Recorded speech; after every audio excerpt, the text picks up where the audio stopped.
اے انسان، تجھ کو اپنے رب کریم کے بارے میں کس چیز نے دھوکہ دیا؟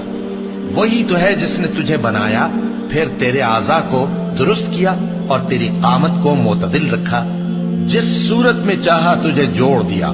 مگر افسوس تم لوگ جزا کو جھٹلاتے ہو، حالانکہ تم پر نگہبان مقرر ہیں، یعنی معزز کاتبین۔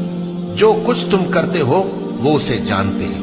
مگر انسان عجیب مخلوق ہے کہ جب اس کا پروردگار اس کو آزماتا ہے کہ اسے عزت دیتا اور نعمت بخشتا ہے تو کہتا ہے کہ میرے پروردگار نے مجھے عزت بخشی، اور جب دوسری طرح آزماتا ہے کہ اس پر روزی تنگ کر دیتا ہے تو کہتا ہے کہ میرے پروردگار نے مجھے ذلیل کیا۔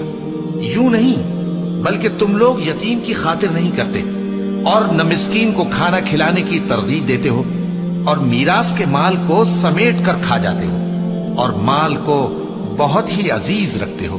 بات یہ ہے کہ تم لوگ تو دنیا کی زندگی کو ترجیح دیتے ہو، حالانکہ آخرت بہت بہتر اور ہمیشہ باقی رہنے والی ہے۔